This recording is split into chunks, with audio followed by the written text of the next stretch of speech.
Hello, Starseeds, and welcome to this episode of Astrology Chats, where we're going to talk all about Chiron in astrology.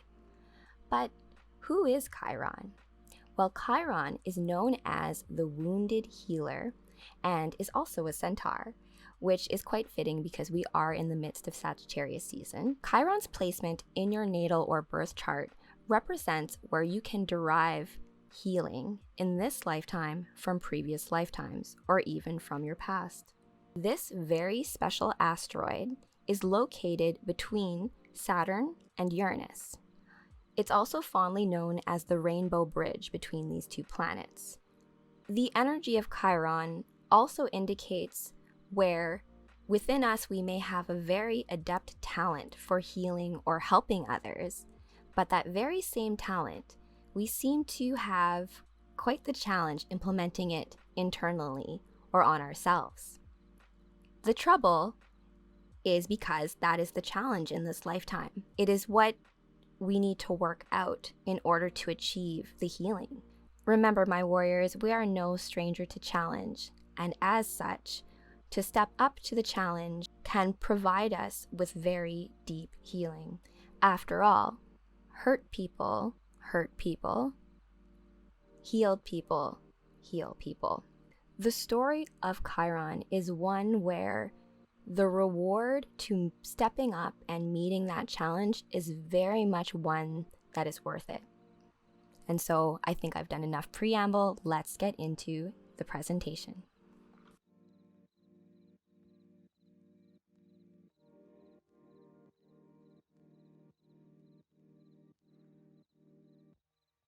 Okay, everybody, welcome to the presentation of Astrology Chats, where we're going to talk all about Chiron and how to achieve healing in this lifetime from previous lifetimes. And to further illustrate or demonstrate the point or show off Chiron to its fullest degree, I am going to be featuring the chart of none other than Hunter S. Thompson, the gonzo journalist, especially since I have been working on my own graphic novel called The Dragon Warriors. And so looking into how other writers approached writing and their creative art has been very interesting for me. And Hunter's definitely someone that I love as a writer, because that concept of being a gonzo journalist, so telling a story that you yourself are also a part of, is very much his MO, and it speaks to the way that this world works and how storytelling works, and so that's really cool. So that's all to say that we're going to learn all about Chiron and how to achieve healing by way of case study with Hunter S. Thompson. So let's get into it. Okay, so as per usual, I have an agenda just so we can guide our thoughts in our discussion this evening. We're firstly going to start with all about Chiron, all the many mythos and stories about Chiron the wounded healer. Next, we're going to go into Hunter Thompson's chart. And then we're going to go into Chiron in the signs. And at the same time, as we go into, let's say, each sign and what Chiron means, if your placement of Chiron is in that sign, we're also going to do a card pull, a single card pull. Oof, I'm trying the challenge right now, because if I don't get a major arcana card, then we'll see. I'll have to do my if I don't get a major arcana card, actually let's make up that rule now. I will include another card to clarify. And so major arcanas, you'll know this will be a learning moment for that as well. So there'll be a card pull for each of the signs for Chiron in the signs. I know that's confusing, but I will clarify it a little bit more when we get to that part of the show. So stay tuned for that. So let's learn all about Chiron. Chiron in mythology was a centaur who was the son of Cronus and the nymph Philaria, making him Zeus's half-brother. And this also makes him a lot different than the other centaurs, because in antiquity, centaurs were known as being like drunkards and like obnoxious, but Chiron wasn't like that because he had god blood. He's basically Zeus's bro, right? So definitely that idea of not being a drunkard and different than all the other centaurs. Chiron was actually raised by Apollo and his twin sister Artemis, and he became, of course, a wise and esteemed teacher. It was really quite the story of how Chiron came to be is actually a graphic one. I'll go into it quickly right now. So Zeus, being Zeus, because we all know Zeus just likes to sleep around with anyone who's hot, so that's what he does. So the way the story goes is that Zeus is basically making passionate love to Philaria, like mid thrust, or when he was about to climax. Hera came and found him, and so he, to cover up and like, it wasn't me, he transformed himself into a horse. And so as a result, when Chiron was born, he had half his body was a horse. But as you can see, how he came into being a centaur is much different than the other centaurs that exist. And now as an asteroid, as an actual planetary luminary body in astrology, Chiron orbits between Saturn and Uranus, as well as it represents where one can achieve healing in this lifetime from past lifetimes. So I'm also doing a little bit of a blog article about the history of weightlifting and of personal training, and it's really funny how the universe works, because it led me down this path of finding out that Chiron was actually both Achilles and Hercules. He was both of their coaches. But I'm just going to get into the three great heroes that Chiron has impacted. The first being Achilles, who was also Chiron's great-grandson, who taught and mentored him. The next is Hercules, who is a pupil of Chiron, but was also fatally wounded by him with a hydra-tipped arrow. And this gets into why Chiron is known as the wounded healer, because he's able to heal others, but because he's immortal due to being Zeus's half-brother and Cronus' son, he's pretty much in that level of godlike, so he's immortal. He was wounded with the arrow and could never heal himself. This leads into the final hero of Prometheus.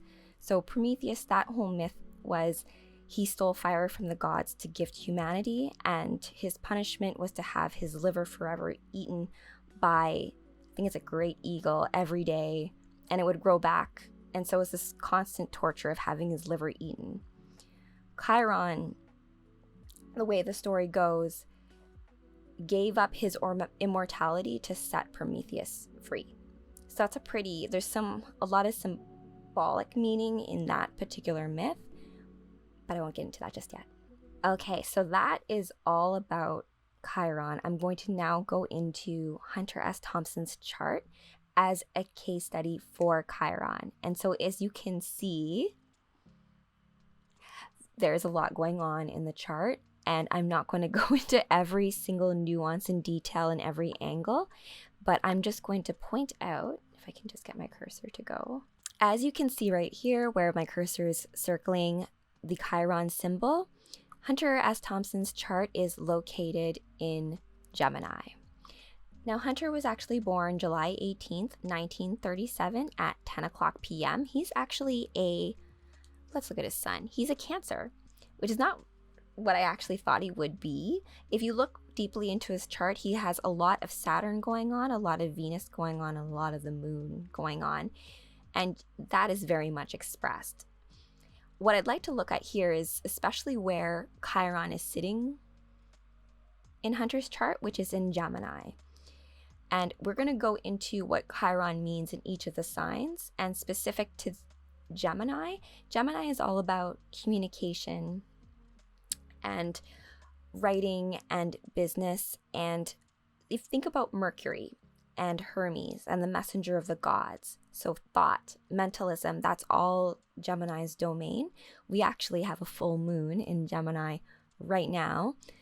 So there's a lot. It's also known as the storyteller's full moon. So it's quite fitting doing this reading of Hunter, who was a great storyteller, from a perspective of that was also how he was able to achieve healing in this lifetime.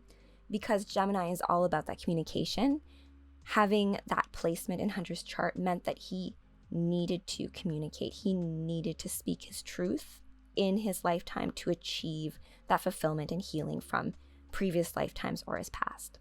His father left, I found out, his family in dire poverty when he was quite young. And so working through all of those challenges and becoming a writer on his own terms, I'll say he did all right. The fact that Hunter Thompson was a writer and a journalist is a full expression of how he's expressing healing in this lifetime through Chiron in his chart. After all, I'm a word freak.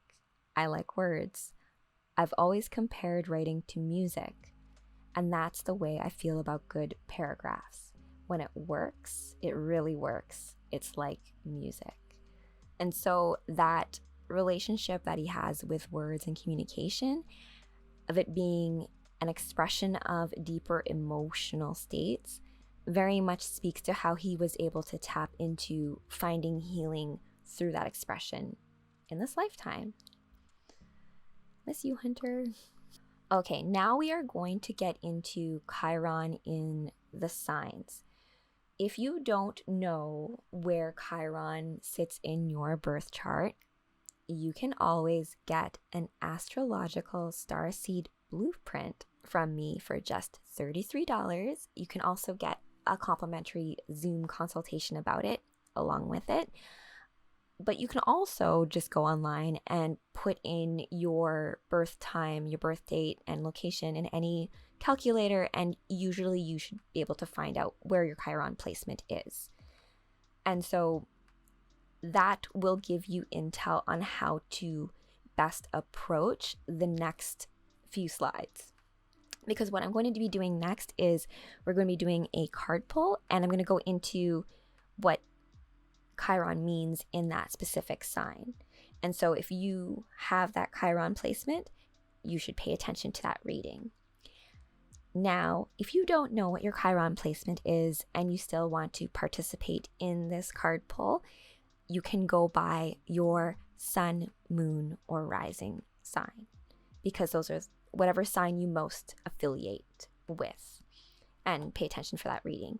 The purpose for this reading is going to be because the new moon reading that I tried to do didn't necessarily work out, but also because we're in a full moon and Chiron is actually doing some fun things in the cosmos right now. So you may find that the card pull will help to find direction or guidance as to how to approach finding healing in this lifetime, right? And not just, doing it right away necessarily, but even just laying out groundwork as to what that might look like. Okay, so now we're going to go into Chiron in the signs and a card pull reading. I'm going to be using my Shadowscapes deck. The next time I do a reading, I think I'm going to be introducing another tarot deck. So it's going to be a more, I wouldn't call it traditional because the images are quite interesting. Like, for example, the magician looks like Nikola Tesla, which is amazing. But I'll be introducing another tarot deck the next new moon pull, and hopefully I'll have resolved my technical difficulties. So we're going to go into each of the signs. So remember, this reading is primarily meant for the placement of where Chiron is. So as to remind everybody what Hunter's was, his was in Gemini. So that Chiron sign, wherever that sits, this is what that reading is for. And it's about the full moon and how we can best use the waning part of the lunar cycle to find healing, for where we can go inward and speak to our inner child and figure out where we can find that openness to find healing, step into our power, all of that good stuff. Okay, so Chiron in Aries, you are a champion for the underdog, always ready to remind others of how special and important they are. However, you can have trouble absorbing that lesson yourself. So if your Chiron sits in Aries, that idea of championing the underdog, you're probably out there like cheering on other people, your friends, everybody. But when it comes to giving yourself that cheerleader aspect, maybe that's a little bit of an issue. So try to be a bit gentler to yourself. You're your own cheerleader, Chiron in Aries.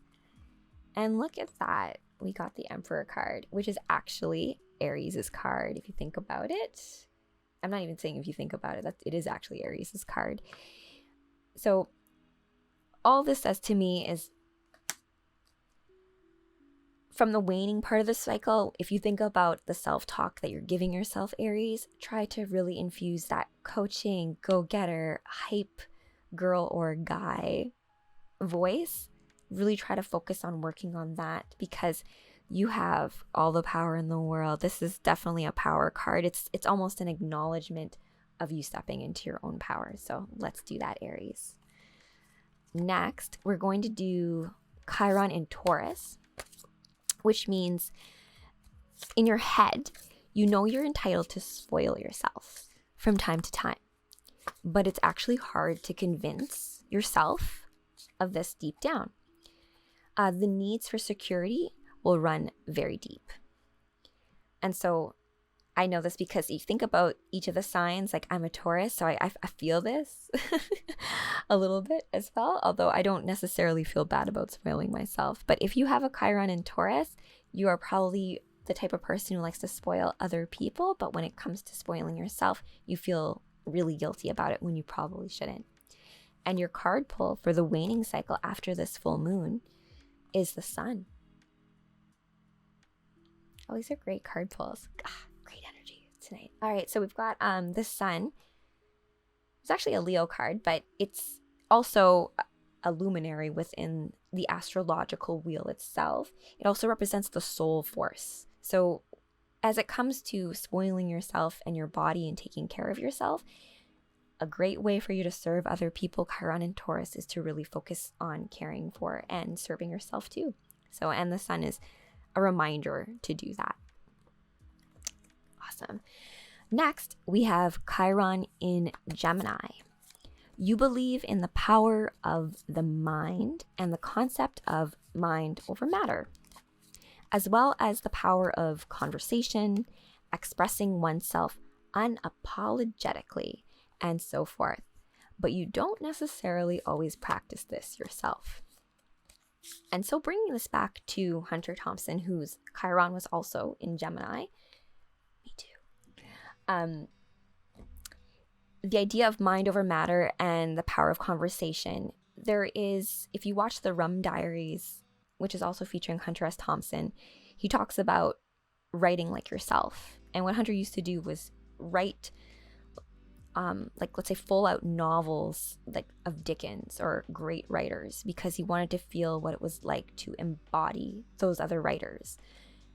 It took some time for him to really just find his own voice where you can end up writing like yourself. And I feel the same way about dancing, where sometimes you get so caught up in trying to pick up other people's choreography that you forget to dance like you, like yourself. And the card pull for Chiron in Gemini, we've got the Hermit. Okay, so Geminis, this might be a little bit, well, it wouldn't be for Geminis, but Chiron in Gemini, this is saying to go introspective as it comes to speaking your truth. So I think what all this is saying is that for the waning cycle, big theme for Chiron in Gemini is that you need to speak your truth, be heard, be understood. That's part of the challenge of this lifetime. And the Hermit, I think, just says to go inward for a little bit, to what's that word? It's like distilling. Yeah, to distill and clarify, crystallize, to really get the key essence of what the messaging around that is, because we live in a world where the language is increasingly becoming corrupted, and it's just a strange way of trying to derive meaning. So this just says to me that there's some time to go inward and look at ways or creative ways to communicate so that, you know, we're not misunderstood.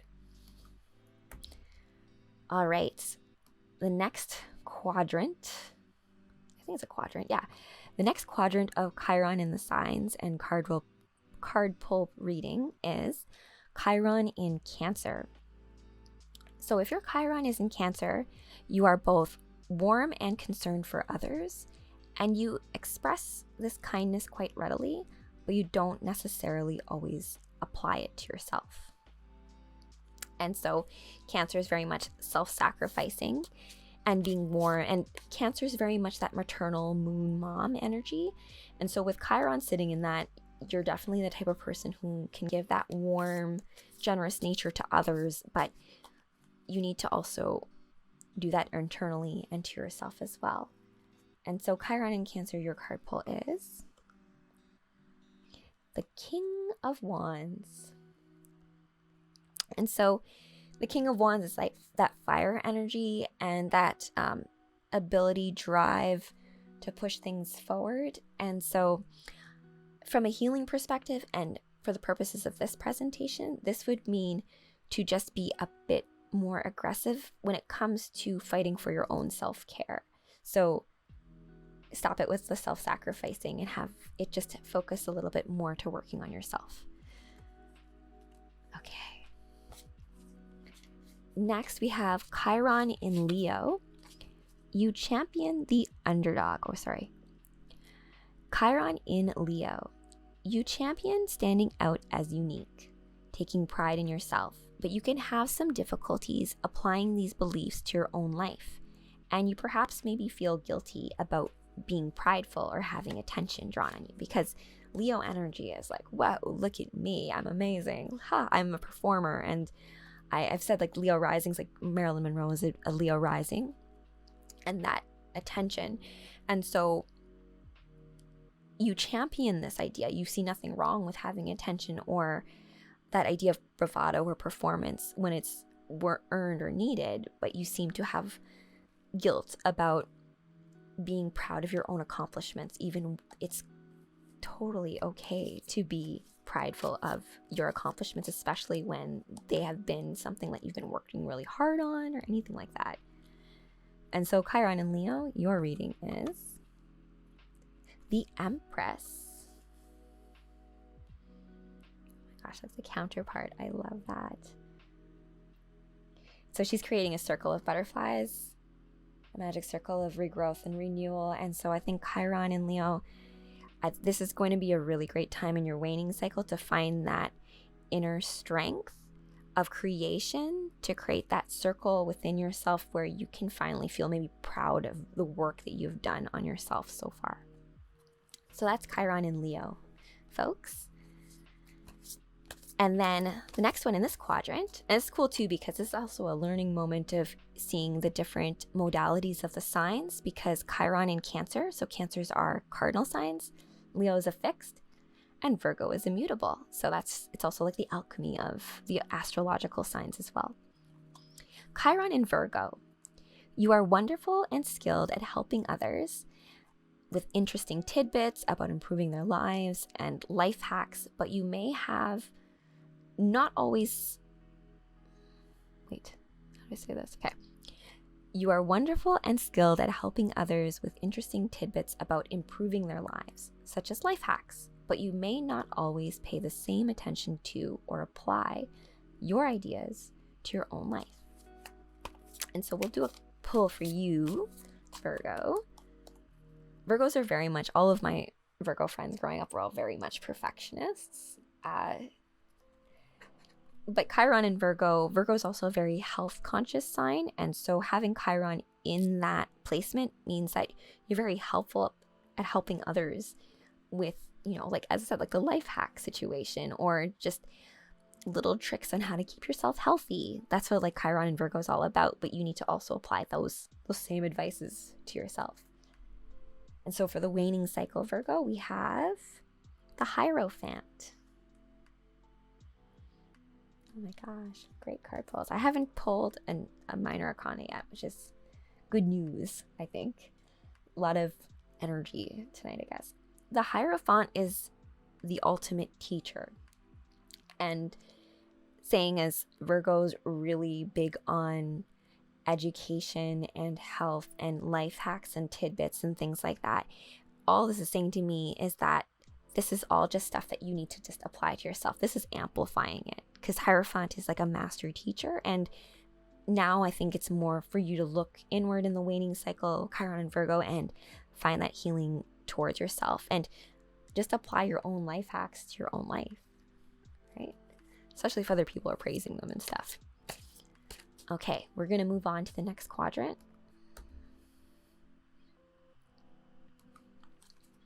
Chiron in Libra. You staunchly believe in seeing the other side of the story, and you have great wisdom about relationships, making you an excellent counselor. Despite these powerful beliefs, it can be hard to practice these things in your own life. And that is the theme of Chiron, right? Where you're able to heal others and have very adept, wonderful skills in doing that, but have a hard time having those same skills on yourself. So those skills of diplomacy and seeing the other side of a story, even in yourself when you're having, let's say, those inner conflicts with yourself, maybe be a little bit kinder to yourself, counsel yourself a little bit more gently, as you are able to do with such charm with others, Libra, or Chiron in Libra.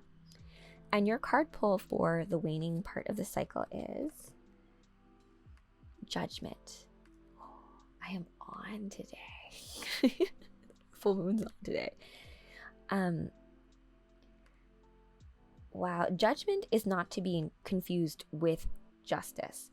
Judgment, you can see there the horn, it's a signal or a sign of an announcement to come.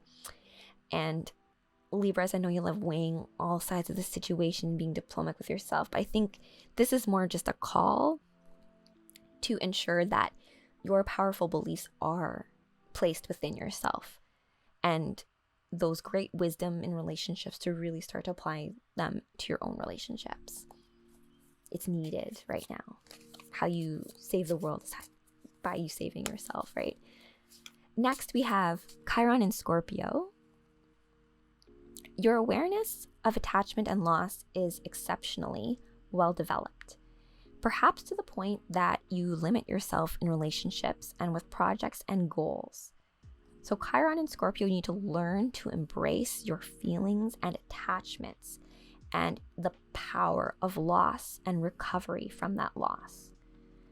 So there's an awareness of loss when it comes to Chiron in Scorpio, but unlike traditional just Scorpio placements, there is an overcompensation for the fear of loss in Chiron in Scorpio. And so this can lead to feeling very isolated because you never put yourself out there out of fear of being hurt. And so what to work on is to just put yourself out there. You will survive. And Scorpio, what we have for you is the Queen of Pentacles. And that just, to me, she's holding her hand over her heart. Your heart is your power, Scorpio. Don't overanalyze it, overthink things, or hold on to grudges. It's okay to lose things. It's okay to let go of something. It's okay to start something or love something, even though you know that it will have an end and you will have to grieve that loss at some point. The Queen will help you out. That's Chiron in Scorpio. Next, we have Chiron in Sagittarius. You help others find their truth and to gain life experience. You can often feel somewhat lost on these levels, and while you likely have many brilliant ideas about life's meaning, because Sagittarius, as I said before, is the esoteric, archer, forward-thinking sign. So these brilliant high-level ideas about life's meaning, this sometimes can make you feel disconnected. So it's like this idea of looking at things very aloofly. Sagittarius and Aquarius can kind of deal with this a little bit due to the nature of their signs. So Chiron in Sagittarius is that you can be a great teacher and help others figure out their life purpose. But as it comes to your life purpose, sometimes you might feel a little stuck. And it's okay to admit that, because then that's recognizing and admitting it is the first step to, uncovering it and working through it. And so for the full moon for Chiron and Sagittarius, I have the 10 of Pentacles, our first minor arcana. So I'm going to pull another card just to clarify. The moon. Okay, we have a full moon too. So 10 of Pentacles and the moon. So the moon is very changeable. There's a mask here. And so you may I would say, feel like you are struggling with feelings of disconnection and having to wear that mask, but there is definite reward. Remember I was saying at the beginning of this conversation that there's reward for going deep into your emotions and taking steps to trying to remove the disconnection, even if you know so much about life's meaning, right? And finally, we are in the final quadrant for Chiron in the signs and the card rule, and Chiron in the signs and the card pull reading. We have Chiron in Capricorn. You are terrific at guiding and helping others structure their lives, as well as motivating them to apply themselves to reaching their goals. However, you can find it quite difficult to apply these concepts to your own life due to a hypersensitivity in these areas. And so all of my Capricorn friends are super hustlers. They're go-getters. They will get shit done. It's like the little goat at the top of the mountain. You wonder how they even got there in the first place. So helping others guide and structure, but when it comes to your own life and structure, you may be either having no structure or overly so to the point where it's choking you. So that's that hypersensitivity and overcompensation, even though you do it so well for other people. So to be a little gentle on yourself, Capricorn, that goes across the board with any placement with Chiron, but also just ensuring that you can take an objective look at yourself and how you are addressing concepts of guidance with yourself without being too hard or strict on yourself. And so Capricorn, your reading is the Five of Wands, the Minor Arcana happening now. And I've put the cards back in the deck, so no worries there. And the Hermit. So I've got another one of these going introspectively before taking action. A 5 is very much a call to arms. It can be one of those cards where it's a lot to kind of deal with. So what this is kind of saying to me is I wouldn't do any sudden drastic changes just yet. We are still in the middle of a Mars retrograde. But as it comes to healing, it's very much that introspective work, which I don't think is too hard with the whole winter season going on, Capricorn. Your season's coming up, by the way. Next, we have Chiron in Aquarius. You are a true humanitarian who champions individuality. You are fantastic at encouraging others to march to the beat of their own drum. And even so, you may often feel disconnected or self-conscious in a group setting or with friends. This is a common thing with Aquarius and Sagittarius, which are very much these higher mind, higher ideal signs. And so Aquarius, while it's very much about society and friendships and community, you feel still isolated in those groups because you are so individual and value that at the same time as valuing friendship. It's a bit of an oxymoron. It's also because Aquarius is ruled by both Saturn and Uranus. Those are very different planetary rulers.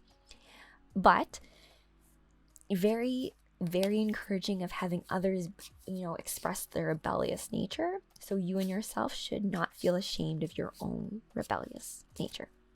And so Aquarius, your pull, or rather Chiron in Aquarius, your pull is the Eight of Swords. A little tough. And temperance. So that's okay. That actually works out. So Eight of Wands is definitely a challenge here. Sorry, Eight of Swords. Apologies. A challenge there. But also a working through the challenge underneath. And Temperance, I call it the alchemical card because as you see there, she's combining different elements to create something new. And so all this says to me is that there are challenges and a bit of hardship up ahead, Aquarius, or Chiron in Aquarius, or even Aquarius. You can also take this reading for that as well. But also the way to work through it is to alchemize it, to transmute it. All right, Aquarius, I'm here for you. And then finally we have, last but not least, Chiron in Pisces. Now consider, Chiron in Pisces, that you take on far too much guilt. You can be an excellent counselor, but you tend to give far more than you get. And you're often behind in your own self-care in the process. And so if you have the placement of Chiron in Pisces, and I know this because I have a lot of 12th house positioning, there's a lot of compassion that you can give, but you need to also create healthy boundaries as to how much you give and how much of that energy may sometimes be better suited to you working on yourself, or even just because sometimes that giving takes out so much, you need to spend extra time to come back and recharge.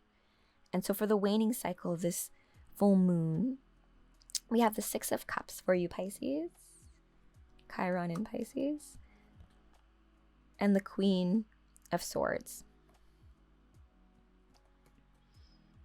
All right, yeah, definitely the transmutation. So this is, I love the Six of Cups.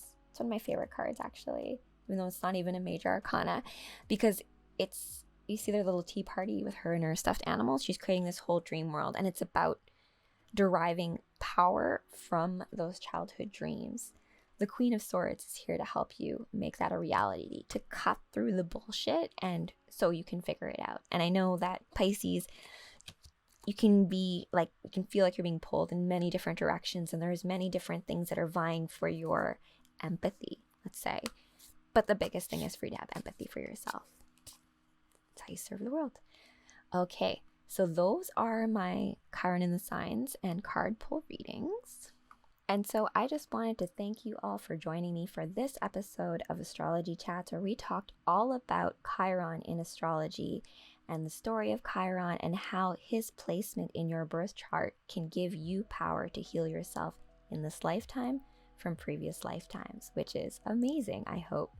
So for more magic, you can always contact us on our website at sacredsomaalchemy.com. And if you would like to get your own Starseed Blueprint so you can see my interpretation of Chiron in your birth chart, you can get that link in the description below.